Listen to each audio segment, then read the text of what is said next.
Let me just start with you Okay. and who you are when you arrive as ambassador to the United Nations at that time. Who had you been, and how did you end up there?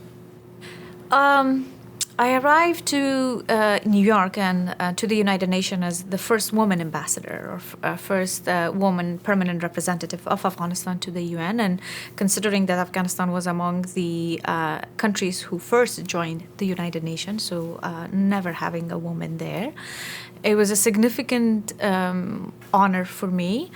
And at the time when I arrived, I was a mother of one child, and I was expecting my second child. So foremost, the first thing that it really signified with me was being a mother. And I came with my mom, so I think really a crew of women that arrived in New York. And really the important responsibility, and at the same time, it was a critical juncture of our history, contemporary history for Afghanistan as well, because we were in the process of peace negotiation. So you were during these negotiations trying to advocate for Afghan women. Did you get a sense that the American negotiators took that on board, that the American side, as it was in those negotiations, was taking it seriously, was taking Afghan women and Afghan people in general as a priority? I think improvement could have been made, for sure. When you look into any peace negotiation, actual peace negotiations happening, it never succeeds. It has not been successful if women were not part of it. So it happened in other countries as well, that the peace negotiations were not successful when women were excluded. That given, and for Afghanistan as well, I think because the 20 years was such a unique experience in our contemporary history, where a woman created a political agency, woman created a predominant force within the society. And with that, the younger generation as well. I'm constantly mentioning that too, because there had been repeated mistakes in the case of Afghanistan, that the voice of youth were not included in any type of discussion, including peace as well. More engagement with women and genuine consideration of their thoughts or their concerns would have been a very impactful way forward. For instance, I will give you an example. When the negotiation between the U.S. government at the time and then Taliban started, then the following intra-Afghan negotiation that was part of it that will take place, or the peace talks, the people who really raised concern for the first time, it was Afghan women. We said it from the first day onwards that we cannot trust Taliban with what they are saying, with what they're trying to quote-unquote portray their commitment. And as per today, even then, they did not clearly made a commitment that we presumed that commitment was women's right, because every formal document that was or statement that came out from the Taliban's negotiating team, they never ever openly said they will allow women to school. They said exactly what they had said 22 years ago. They said what they're saying right now, that they will look into women's school according to the Islamic and Sharia law, and that's a gray area for their definition. So we raised alerts. We told everyone we are not sure, we are concerned.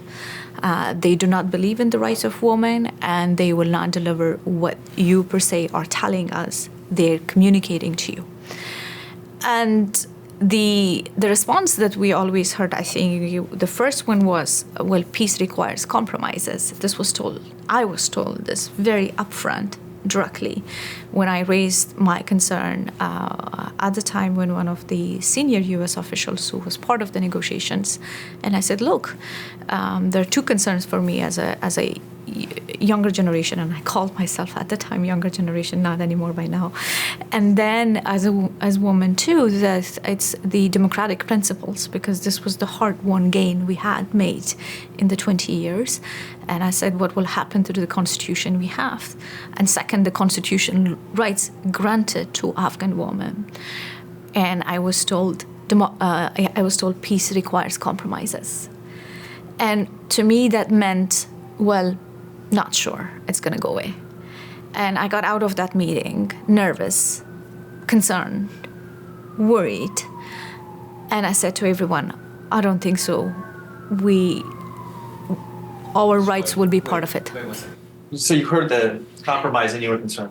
Yes, and I was concerned, and we were concerned. Afghan women were concerned, and I think our concerns were accurate. Look where we are.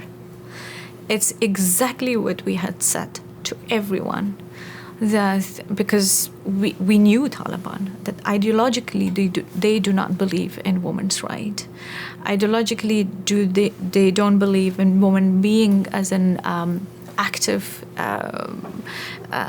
citizen of the society, and we knew what they did then when the first time they arrived, and we told everyone, we told our allies, we told the international community, and we were very vocal.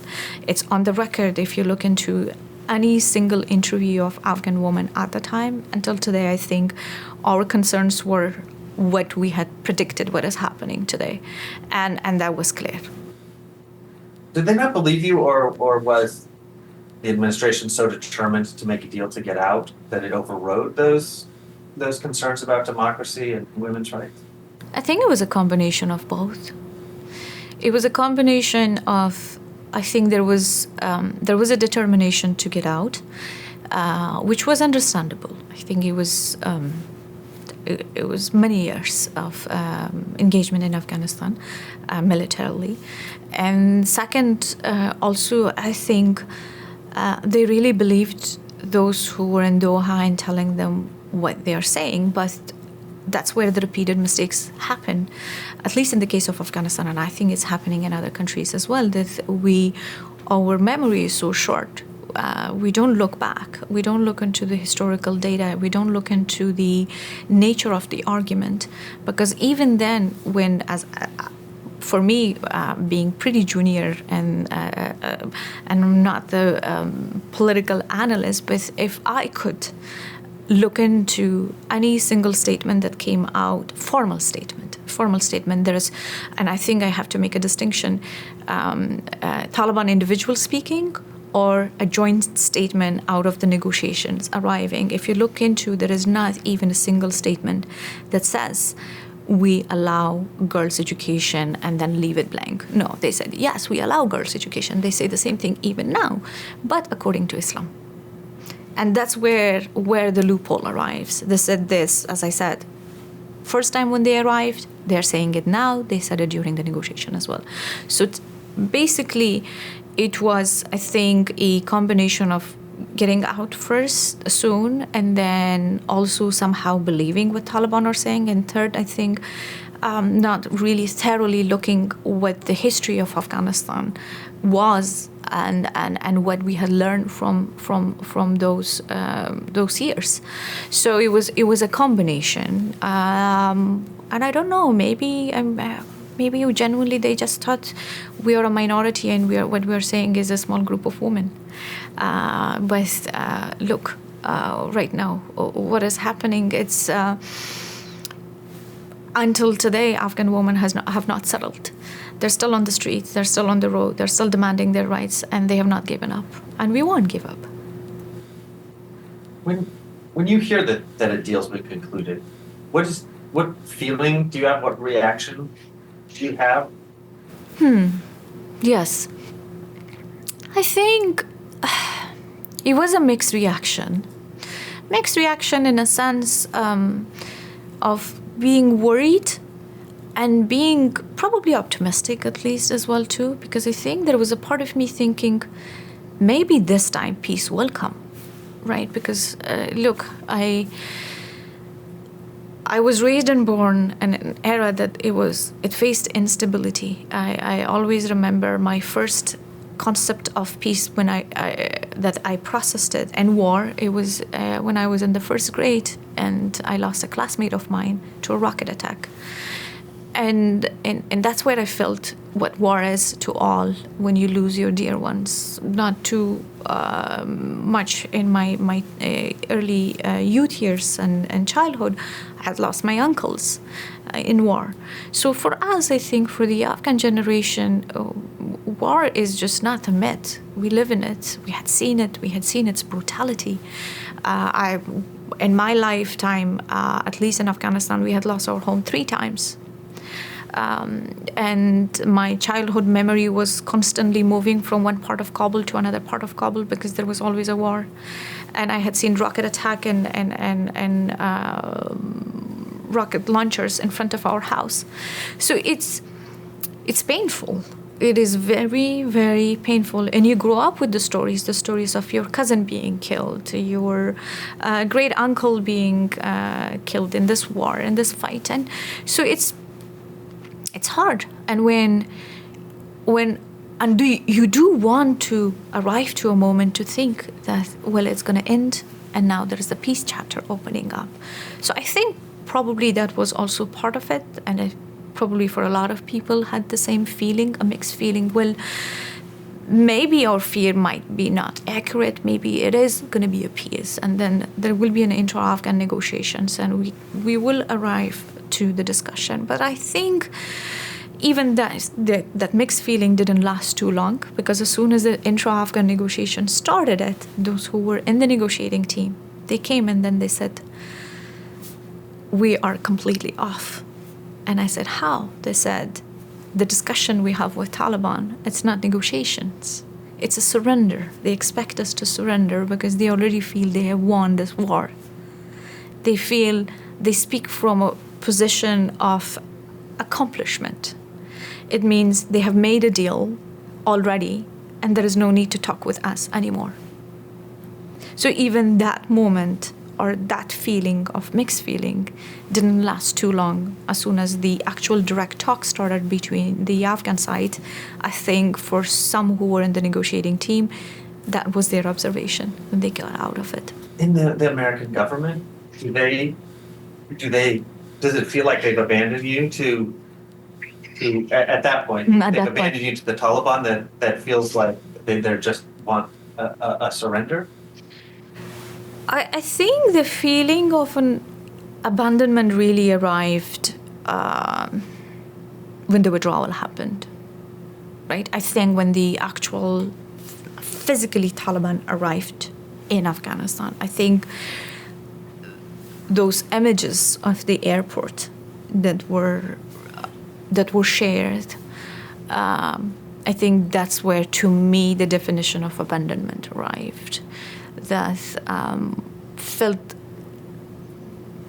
thousands of Afghans outside Kabul airport trying to find any possible window to run away out of fear, out of concern, out of not expecting not knowing what is gonna happen, unpredictability, and really refuge to a better world, because they just knew what Taliban will bring. It's darkness at this moment, and just seeing those images, people hanging themselves to a plane, I think that's, to me personally, that where it felt, and maybe it is part of the Afghan. I don't know. People say we're resilient, and sometimes I like the word, sometimes I don't.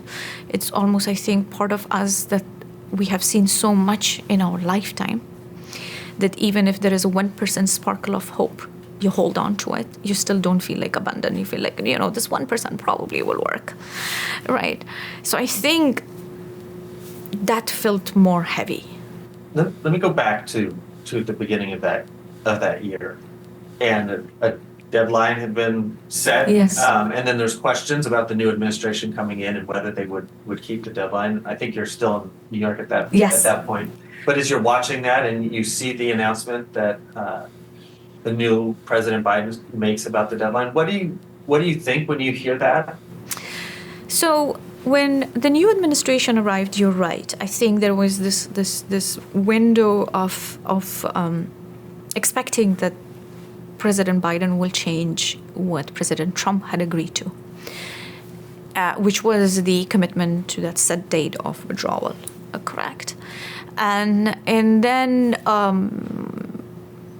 and it's very natural that you do have that expectations. And if you remember, there was also an announcement by President Biden's administration at the time that they said they are evaluating Afghanistan's policy. They had not made a clear statement which direction they will go. And it was a general feeling, and it was a natural feeling to all Afghans. Even I heard from Taliban when they were in Doha, they weren't sure which direction things will go. And but then it did not take too long, at least personally for me. I think maybe it is just because I was educated in the U.S. and the readout of the society and the read of the possible policy steps is a little bit more natural to me, just because I studied here for 6 years. And I started to see articles coming out, analysis are coming out, which goes more, it was mixed, but there were analysis that made sense for withdrawal, made so much sense for the withdrawal, right? And when I started to read those, and I said, you know what, I think that's where the pace will move. This is where the direction will go. And I remember, and this was really before even President Biden's administration making a formal announcement that they will follow the agreement, or they will commit to the deadline set by the agreement. I told my colleagues, and I told even as I sent like a very short memo to Kabul, and I said, I think we should prepare for a withdrawal because I feel the withdrawals are going to take place. But I don't know what was happening between Kabul and Washington, because those who were sitting inside Kabul, the response I got back, they said, well, we had a very good conversation with the U.S. National Security Advisor, and he was very forthcoming. And then I said, how come? And then they sent me the minutes of the conversation. And frankly speaking, when I looked at the minutes, it was very formal, diplomatic language of which is just nothing. How do I say? Nothing assurance towards not withdrawing. So for me personally, I felt we already are in a flawed thinking. So that for me, this is how I took it. This is how I looked at it, and my worries started from then. And I have a story to share. When I was at the United Nations, Afghanistan had never, so for a lot of member states, they make gifts to the UN. And usually when you walk in the halls of the United Nations, you see these artifacts and the walls on the sides that has been gifted by member states to the United Nations. And I always walked and I never saw anything from Afghanistan. So for me, always it felt like we have to do something that it is there and visible and people will see it, especially being among the countries that we had joined the UN in a very initial first few years. So I worked. And then finally, we came to an agreement with the United Nations that Afghanistan will present a gift, and we did. So my project was I worked with young artists in Afghanistan to put that gift together, and it's still hanging. It's a huge painting that's still hanging at the walls of the United Nations that looks into it's a picture of Afghanistan where there's a young kid who's flying a kite, there is a woman with traditional clothes who are dancing, there are kids who go to school, and there is the sculpture of Buddha. And to me it was very significant because this is rich history, tradition, all, and women in the forefront and men as well. But when I was in the process of preparing that, and I remember that week when the artist came to New York and we were speaking, my conversation with him, the entire time I was emotional, and every time I will speak, I will break into tears. Because I was telling him, I said, look, I feel like what we are preparing, and by the time we hang it in the wall, this is not going to be the reality in Afghanistan. And this is going to just truly portray how we aspire to be. So that fear had started even before. And it's true, by the time when we hang the gift and the sculpture, the painting, and when I arrived in Washington, it didn't take too much of a time when Kabul fell. And truly that painting is still there, and every time I stand by, it brings tears into my eyes because this is that picture was what we wanted to be, right? And Was that when you said that they were getting assurances and they were just diplomatic? Was that under the Trump administration or the Biden? Biden administration. It was in the Biden. At the very initial stage of Biden administration. When you arrive into Washington, are you warning them about the American government, about what could happen? Yes. When I arrived, I tell people still that when your credentials arrive, when you can start meeting U.S. government officials. But practically for me, it was the DoD that I met. And I went there right away because I wanted to speak to them. What can we do at the moment? Because provinces were falling one after another. And there was a constant calls I was receiving from our security officials, worried and concerned and asking for help and support. So I met with the DoD officials. It was a very, it was a meeting that it didn't require me much of a time to make convince them what we need, because they knew exactly where we are, what are our shortcomings, what are the weaknesses, and what can be done. So that's how I started it. And I also remember the Thursday and the Friday before the collapse, because after that, then I tried to meet whomever I could and convey that, we are worried. It's a fearful stage. What can be done? It's in Afghanistan that we may lose it. The democratic principles, what we have achieved together, and all the things that I felt it was a success story, and we can't just let it be and between. The Thursday and the Friday just before the fall, especially the Friday, I think I went home at 9 p.m. because by then I had exhausted every possible resource I had. And that Thursday and that Friday, I started to reach out to members of Congress and representatives of Senate and Congress. And because it was such a short time and I could not accommodate to meet them in person. So I asked my staff and I said, is it possible for me to set up phone calls with them? And I said, whomever is available and whoever was willing to take my call.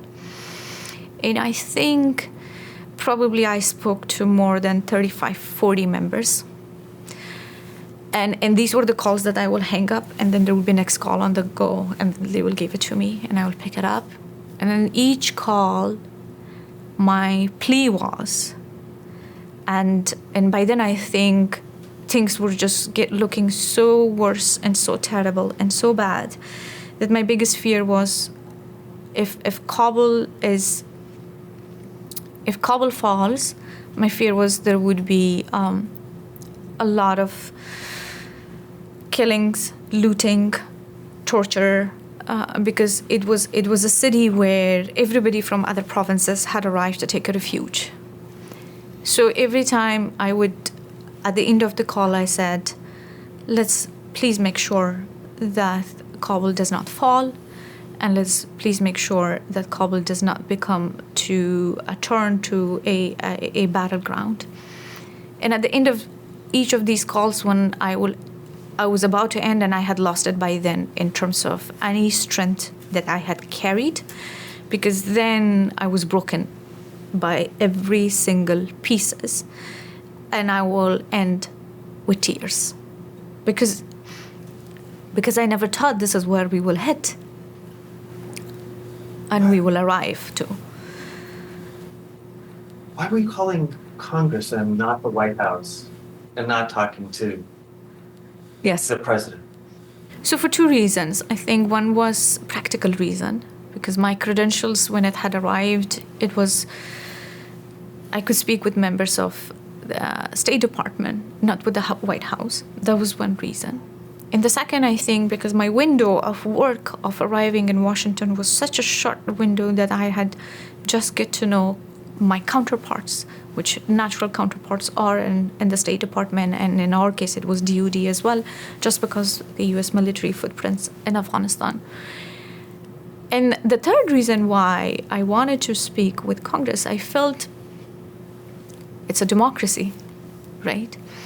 And I felt that the representatives of people of this country will have a stronger voice and more strength and power to call the White House and create I don't know if the right word is pressure, or create or communicate the right message that it needs to be communicated. So that was the main reason. Like when I started to think and I said, okay, at this pace that I feel like we're losing everything, what is the fast and the quickest fix that I can do? And I stepped back and I said, well, they would play an important role, members of the Congress and Senate, in order to reach out to the White House. So instead of me telling them, this will have much stronger weight coming in from them saying, we need to stand together and make sure the country does not fall. And it wasn't all on you. I mean, presumably the Afghan government is reaching out to the White House in some level of panic at that point, and that message of Afghanistan is reaching. I mean, why were they paying attention to the warnings? I mean, you said that the Defense Department understood what was going on. My understanding was, yes, they understood what was going on. They understood, absolutely.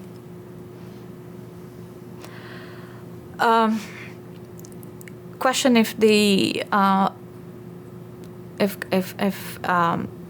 capital, if Kabul was reaching out to the White House, my assumption is probably yes. I mean, I can't say it with confidence they were, because I don't know. I really don't know. My line of communication was always with my minister at the time. And then his line of communication, as I said, counterpart is usually the State Department. And I think for me also it was a very personal experience, honestly, because as I said initially, I had experienced Afghanistan falling so many times, and Kabul falling so many times in a young age. And I always tell people my biggest nightmare was Kabul being in a vacuum of power, because I had seen Afghanistan and being in that vacuum of power, and Kabul especially because that's where I lived, being in that vacuum of power. And I always say that first 24 to 48 hours is the most challenging and risky and fearful time of our history, when falls will happen, coups will happen, and then that 24, 48 hours, first 24 and 48 hours where looting will take place, rapes will take place, killings will take place, assassinations will take place. So I had seen it. And I think it was really part of that personal experience as well. For me, I was just worried. If this happens, people will just be massacred. And looting will take place. And so for me, I think it came out of that fear as well. And I think that was a major drive for us too. And that's what you were warning to people who would, yes. who would listen? Yes, I was. I think I always say I had not pleaded any time in my life as heavy as then. Do you think the date certain led to the collapse? The idea that there's this... I think it's a combination. I don't think so there was an intentionally let things fall. I feel it was such a shared investment of both the Afghan people and U.S. and U.S. government and Americans in general. I think it was such a shared investment of the two countries to bring Afghanistan where it was, to bringing women to the forefront, abilities to have a small sparkle of hope of a potentially rising democracy. I mean, that's a question that we can go back and forth and question that so many ways, but much better than what it is, correct? And relative freedom, boom in the media. I mean, that for sure we can say the rise of civil society. And in a different country, in a new country, a country where a young woman could think that there is limited barriers. I'll give you an example. I just not too long ago, a month ago, I met a very young woman who was in her 20s, Afghan woman, in the U.S., and she's right now in the U.S. On a scholarship for education. And we talked, and for me, she was born post 9/11. So for me, it's always so interesting to speak to this generation who were born post 9/11. And I asked her, and I said, just tell me, because her experience is different than mine. And I said, tell me, what was your wish to be? What you wanted to become one day? And she said she wanted to be a president. So to me, that dream of becoming, as a woman, a president in Afghanistan, that was part of the shared investment that had taken place in Afghanistan between Americans and Afghans. And it was true, and it was real, and she was just a strong example of it for me, that's the way she was thinking.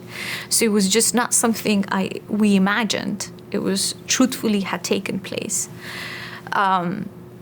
So yes, for me, the fall of it, was painful. When you would see the president and he said it's not going to be like Vietnam, it's under control, this is different, did you know something different when you would hear the reassurances from the American government that it's all under control?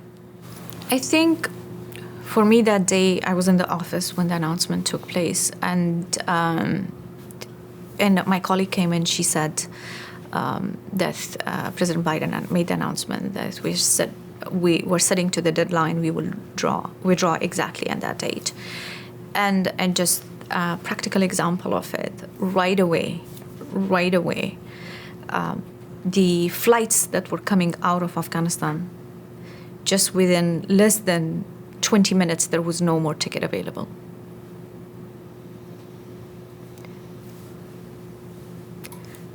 So, and again, I'm going to say this because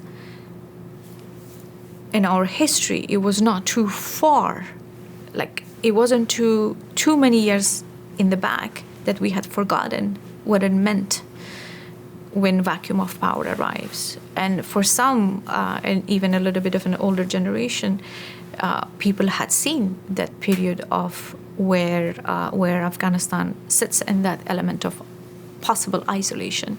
So for a lot of people, the chaos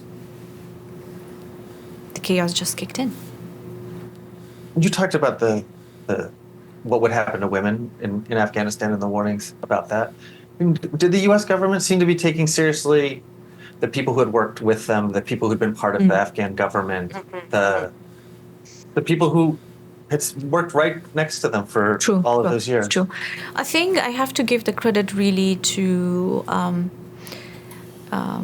among any of us, and I think with this I will say the two sides. I think it's the part of the Afghan government and the U.S. government. I think the people that really understood well was really the American organizations, NGOs, nonprofits, veterans, and all those who had, it's 20 years of shared history, shared work, shared collaboration, shared partnership. So a lot of relationship is built, and we are human beings, so we definitely build up relationship. I think they understood it much better than us, to be very honest, because among anyone who took the first step and moved forward to really rescue and help those allies were the groups that I mentioned. I think they understood, and now even if we look into the data back, it was really the nonprofits, it was really the U.S. Organizations, veterans, that they full-heartedly with all the risks that they took. And then they were the first one in the ground to evacuate Afghans.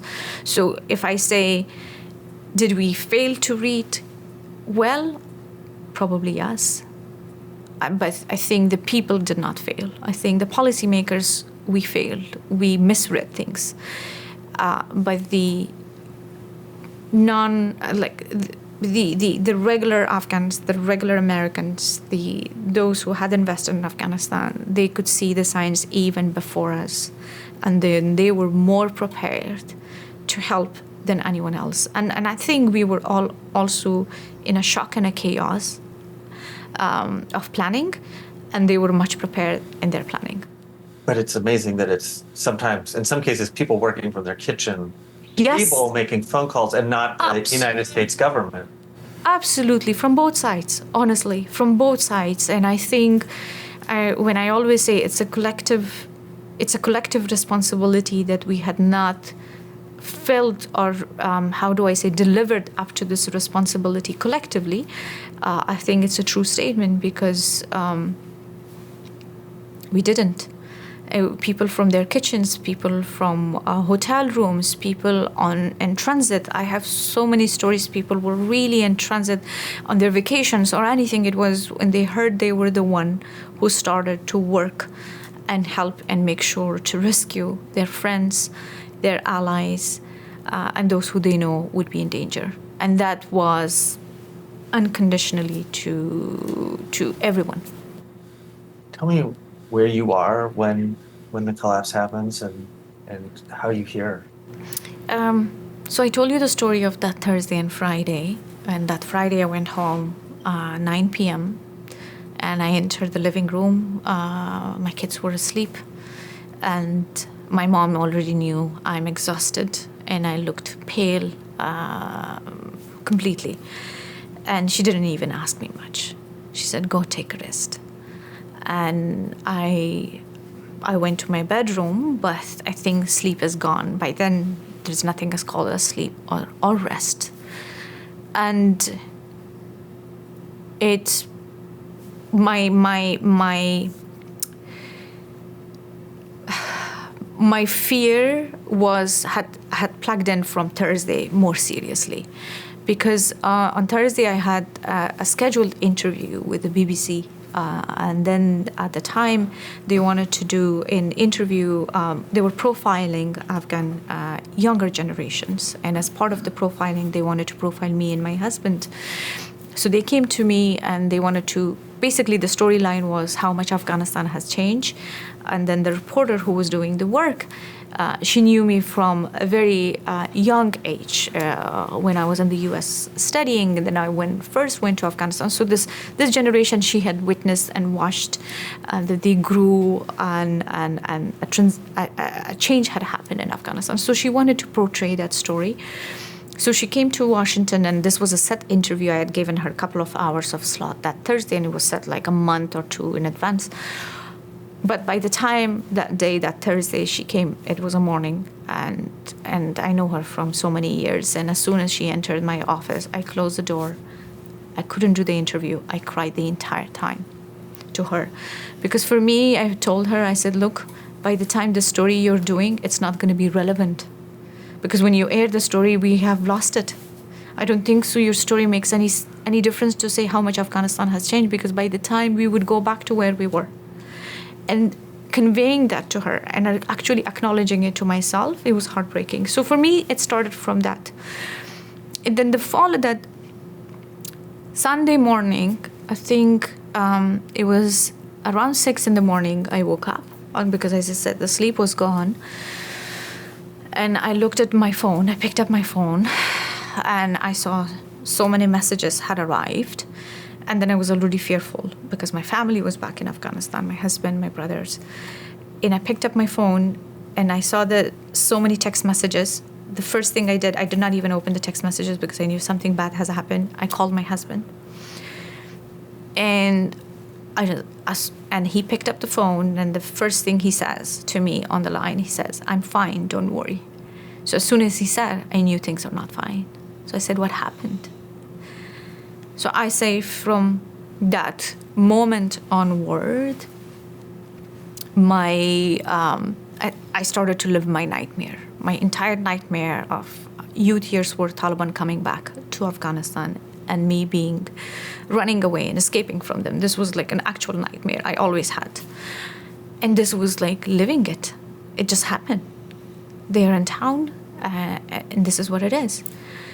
So I tell the story that my first reaction after I spoke with my husband, I called my brother because he was at home. And I told him, where are you? And he said, I'm at home. I said, you have to pack and leave. I did not say pack. I said, you have to leave right now, the home. And he's a younger guy. And he's like, look, I need to pack. I don't have time. And I said, you don't have time. You can't just tell me like I need 1 hour or so. You need to leave at this moment. So he still takes his time. He still goes ahead, and I think his time is like really packing a backpack, nothing much. And he leaves the house, and I tell people the 2 times that I broke down that day. One was that moment that he left the house, and I told him go to the airport. So he's on his way to the airport, and within like 5 or 10 minutes, I get a call back, and it's the guards in the house who tells me that Taliban have raided the house. So I think that moment I broke, because I always tell the story that when you live in Kabul, and when I left, and it was a city that was in constant attacks. And then I always had the fear that one day our home would be attacked too with a suicide bomber. So you have in mind that if that moment arrives, my husband and I, we all had this plan of like, which is the escape way, and how do I pick up my kid? Where do I run? How do I hide? What do I do? So this preparation is in your head. You always are prepared for that boom taking place, and then you running, and you know the drill. This is what it is. So you are prepared for that worst case scenario of when Taliban arrives at your home. But when that moment really arrived, it's different. So I think that moment, I burst into tears. I literally burst into tears. And the second time that day was when my brother arrived to the Kabul airport. And he arrives, he calls me, and he says, it's very crowded, I can't enter the airport. And in my head, when the crowd means, well, the entrance gate has 20, 50 people by the gate. He can't really mitigate it. He can't get in. And he's a pretty shy guy too. So I said, it's him. He can just get in. So I'm saying, well, you can just, squeeze in and you go. And then he says, no, it's very much crowded. And then he's like, by the way, but here people says we're going to, and I don't remember if he said Abbey Gate or East Gate or West Gate, one of these gates, he named it. And for me, I always knew one gate, and that's the main entrance of Kabul airport entrance. So I said, which gate is this? And he was like, I don't know. People are saying, and then they're going towards that gate, and I'm walking.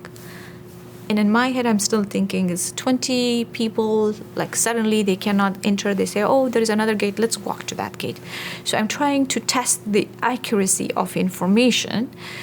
And I said, okay, who are these people? How many people? It's like 20, 50? And he was like, no, not 20, 50. It's in thousands. And as soon as he said, it's in thousands, and that's where I cried out loud. I felt like my neighbors heard me. Because to me, my entire life until that moment, my efforts was, especially after college and after graduation, you feel like I'm working hard and I'm really making sure that this moment doesn't come, when that moment of chaos does not arrive. And when he told me, I cried not for him. I cried for all those thousands of people that were lost and did not know which gate to go. And I felt at that moment, I felt like I failed. I failed on anything I had done until that day, that moment, that second. Because that's exactly what I didn't want to see or experience, or Afghans experiencing and watching it again. And I felt it happened. And I couldn't do anything, and I did not do anything. And what was all that I tried, I was doing something right. So I think that moment of personal failure was so heavy that for 6 months I couldn't get out of it. And I felt I did not know my sense of direction, what to do next. Because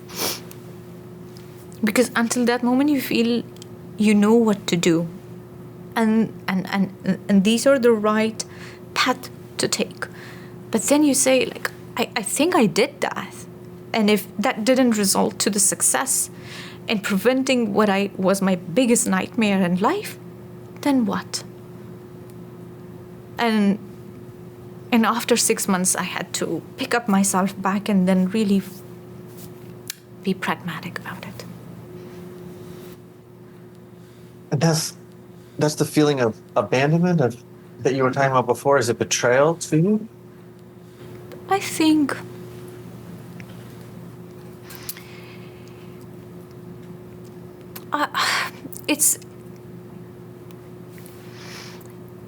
I think it was more of I felt I betrayed Afghans. It was like I raised wrong hopes. As the first woman in so many of these positions when you arrive as a younger generation, and I strongly believed in education, for instance, and from my family, I'm the first one as a woman who had done university degree or has done went abroad to do go for school, and I always felt, I'm putting this example for the rest, and I was truly encouraging all of the women in the family, the younger ones, that you have to study hard, you have to be committed. I also feel like I betrayed and failed all those young women that I encouraged them to stay inside Afghanistan. That's the biggest thing that I still cannot process, because everybody who would ask me at the time, okay, what do you think, and especially people will go for higher education outside of Afghanistan, I would be telling them, come back. We should be the one to fix the country. We should be the one to fix the country. And I felt like, what are they thinking at that moment? At that moment of being trapped and not able to rescue themselves from the danger, possibly physical danger, and then I think the danger of losing their life in terms of opportunities, because everybody knew that is the end of what a woman could wish and dream, and beyond that day, that wish and dream will die. But the U.S. had been making that promise from the very beginning, too, about democracy, about the way that they were helping to lead the country, and here they are trying, leaving. What was your feeling towards America? Look, if I personally did not know America, if I did not study in this country, if I had not spent 6 years of my life in this country, I probably would have been I would have been thinking exactly as you said, correct? And I think for me, I knew U.S. much better and bigger than that. Because for me personally, what I had achieved in my life, it was part of that partnership, that shared partnership and that shared collaboration and that shared investment that had taken place post 9/11 in Afghanistan. And I always say, look, I would have not been able where I am or I was before post Taliban if it was not to the U.S. Coming in, because I probably would have been now and not educated and just being a housewife back at home. But it's not my story, the story of so many of the younger generation that had changed. So I think for me, the processing it was different. But I can't speak for those who are right now in Afghanistan and how do they take this, correct?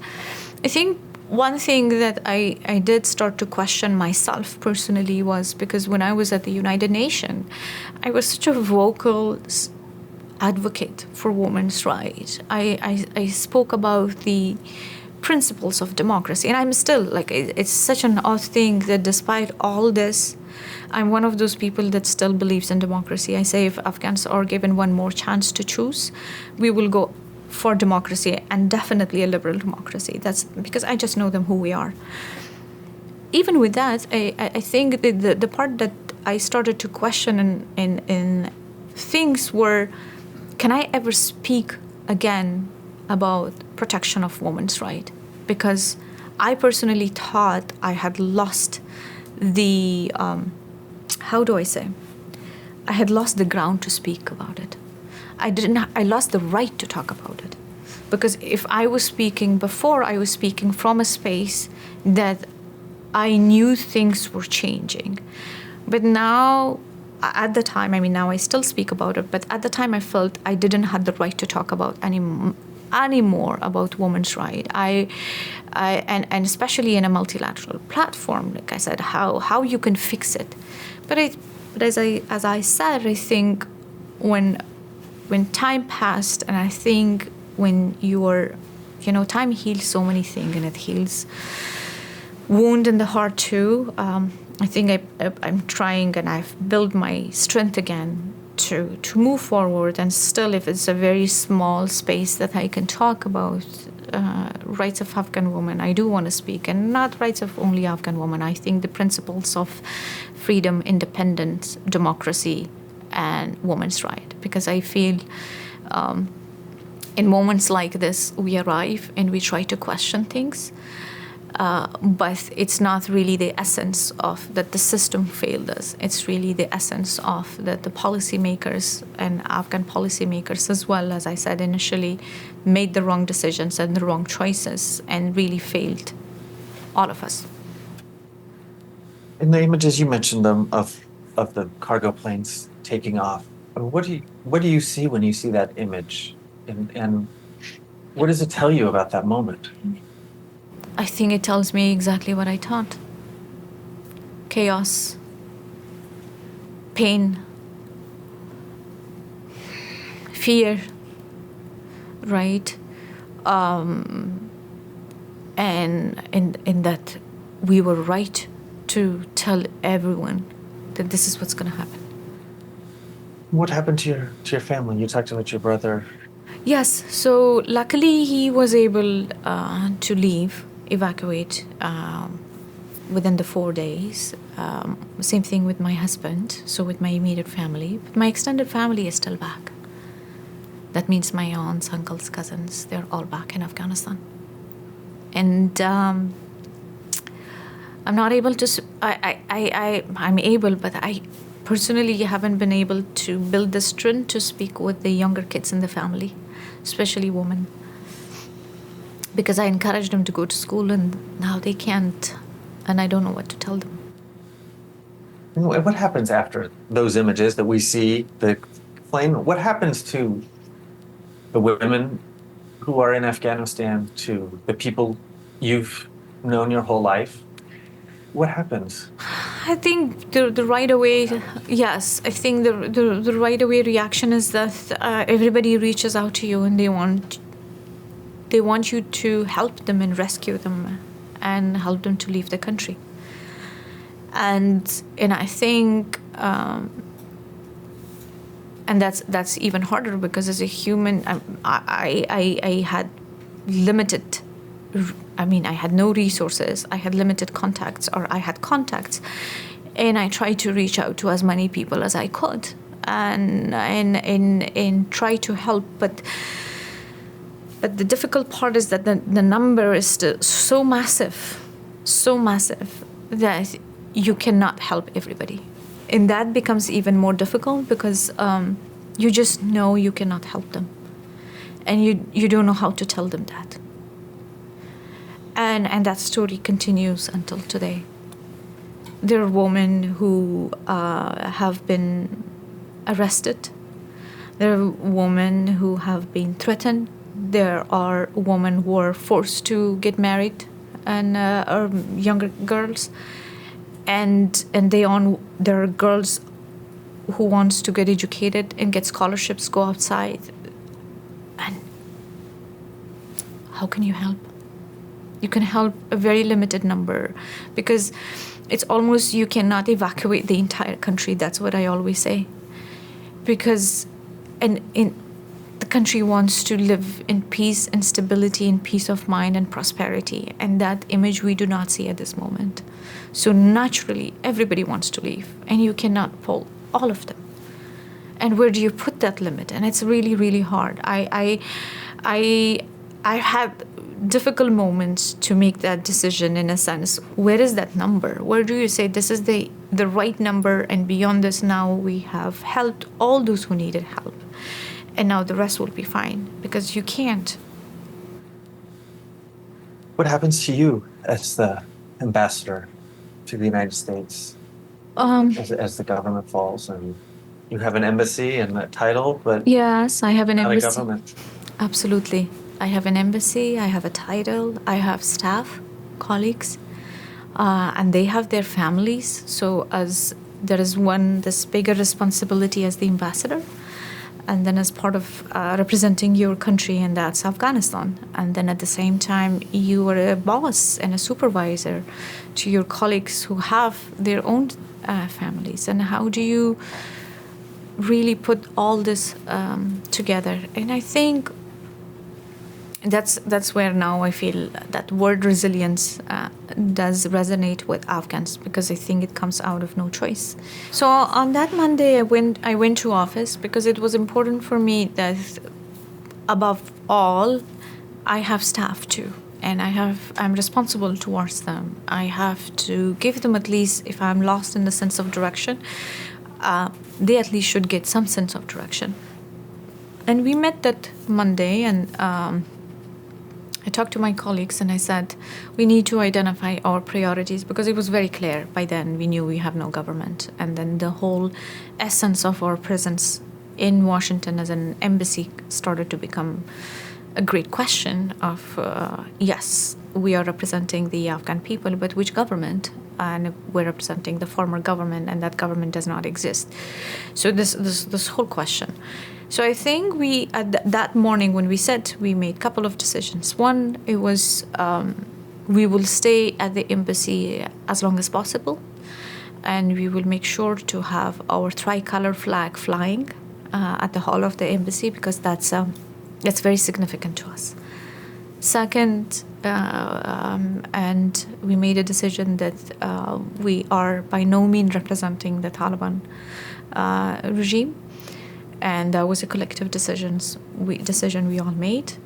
In third, it was, okay, at this moment, what we can do. And I think in that part, we made two decisions. One, it was that we will try to help in the evacuation as much as possible.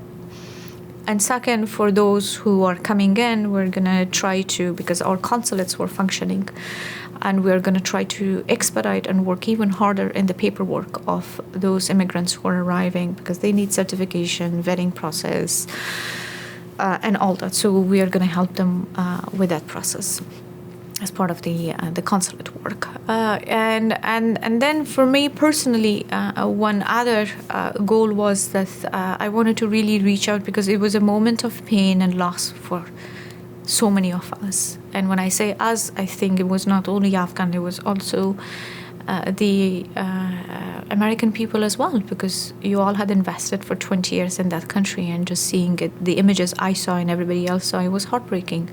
And this the entire question, what was the purpose of us being in Afghanistan for that long? And it meant, it was really important to me that I reach out to all those, and especially the veterans, to tell them that you have not lost it fully.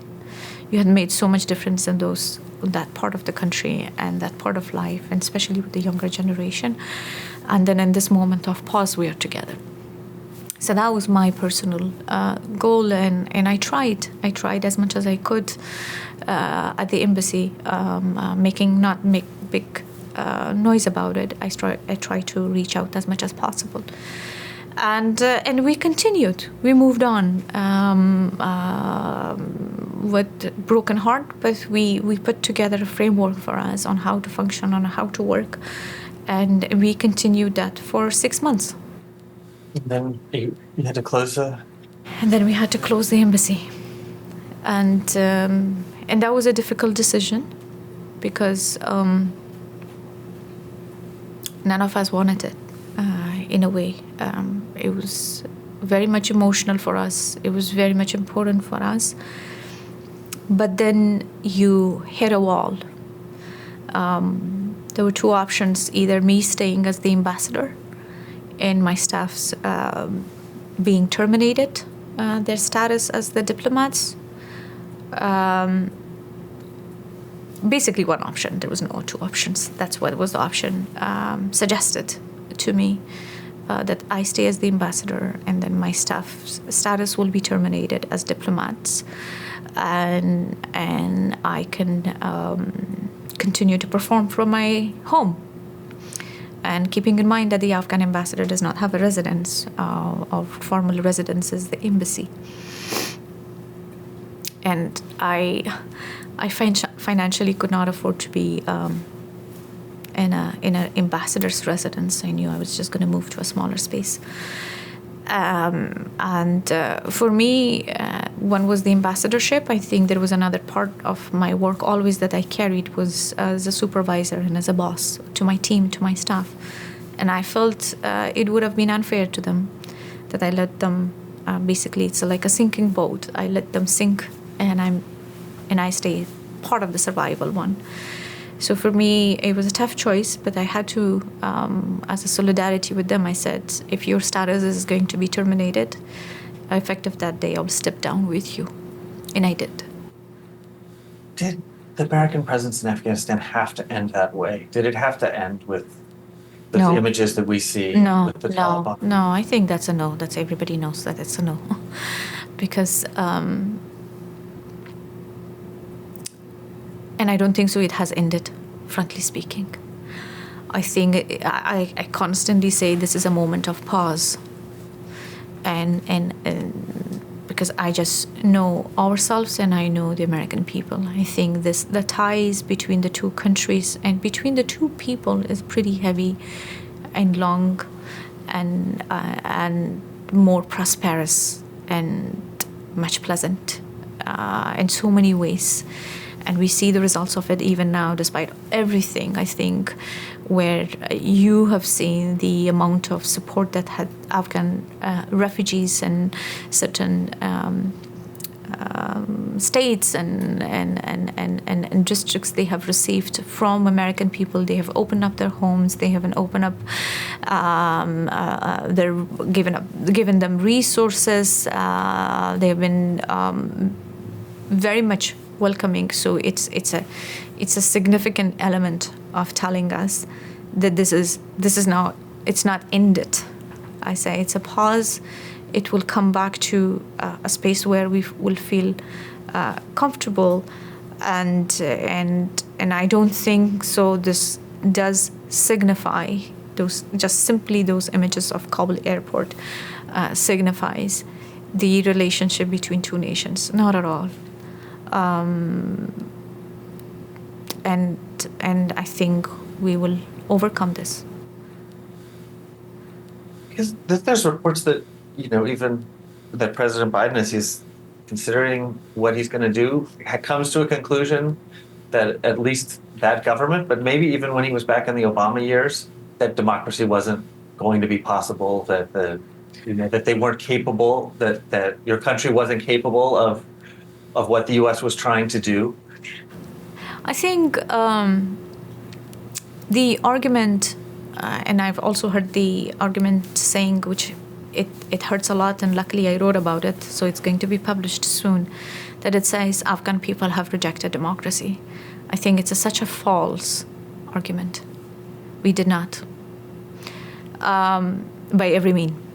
If we look into the figures, when the first presidential election took place until the last presidential election took place, the number of people who participated in voting that year compared to the recent one. The first one was much larger than the last, and it was not just because Afghans wanted to reject, they would have rejected it the first time. They did not. I think it was a lack of trust and confidence in the system that was built. So it was a political failure. It was not just because we did not like democracy and we rejected it. It was the type of structure built and the institution built that were not capable to protect what was given to what was constituted through the Constitution.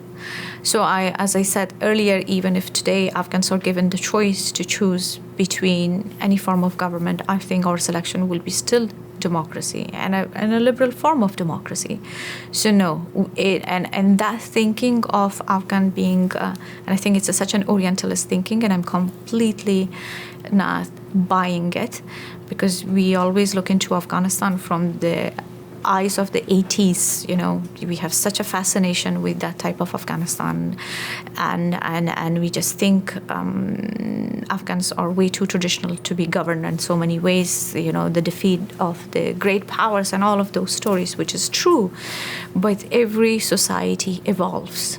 If you look at human civilization, societies evolve, and we have evolved. As I said, it's a country with two majorities, which are younger generation below the age of 30, 70% of the population are below the age of 30, and about half of the population are women. And the last 20 years, these were the two that had made tremendous progress than anyone else.